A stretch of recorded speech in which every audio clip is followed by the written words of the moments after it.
ਮੌਸਮ ਬਦਲਣ ਦੇ ਨਾਲ ਬੱਚੇ ਕੀ ਨੌਜਵਾਨ ਕੀ ਬਜ਼ੁਰਗ ਸਾਰਿਆਂ ਨੂੰ ਸਾਹ ਲੈਣ 'ਚ ਤਕਲੀਫ ਆ ਰਹੀ ਹੈ। ਐਲਰਜੀ ਦਾ ਰੂਪ ਧਾਰਨ ਵੀ ਕਰ ਲੈਂਦੀ ਹੈ।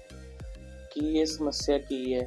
ਜਦੋਂ ਸਾਹ ਲੈਣ ਦੇ ਵਿੱਚ ਪਰੇਸ਼ਾਨੀ ਆਵੇ, ਜਿਹੜਾ ਰਸਤਾ ਫੇਫੜਿਆਂ ਰਾਹੀਂ ਹਵਾ ਪਹੁੰਚਦੀ ਹੈ, ਜਦੋਂ ਫੇਫੜਿਆਂ ਤੱਕ ਹਵਾ ਪ੍ਰੋਪਰ ਨਾ ਪਹੁੰਚੇ, ਸਵੈਲਿੰਗ ਆ ਜੇ, ਉਹ ਅਸਥਮਾ ਦਾ ਰੂਪ ਧਾਰਨ ਕਰ ਲੈਂਦੀ ਹੈ।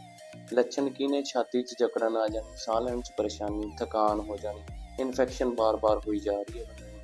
ਇਹ ਸਾਰੇ ਇਹਦੇ ਲੱਛਣ ਨੇ।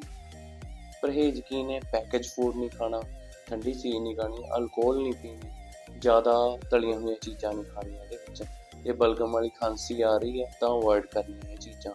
ਇਹਦਾ ਇਲਾਜ ਕੀ ਹੈ? ਮਹਾਰਿਸ਼ੀ ਆਯੁਰਵੇਦਾ ਦੀ ਟੈਬਲੇਟ ਆਉਂਦੀ ਹੈ, ਅਸਥੋਮੈਕ ਟੈਬਲੇਟ ਹੈ, ਔਨਲਾਈਨ ਵੀ ਪਰਚੇਜ਼ ਹੋ ਜਾਂਦੀ। ਮੈਂ ਸ਼ੋਅ ਕਰ ਦੂੰਗਾ ਵੀਡੀਓ 'ਚ। 2 ਗੋਲੀਆਂ ਸਵੇਰੇ ਸ਼ਾਮ ਰੋਟੀ ਤੋਂ ਬਾਅਦ ਕੋਸੇ ਪਾਣੀ ਦੇ ਨਾਲ।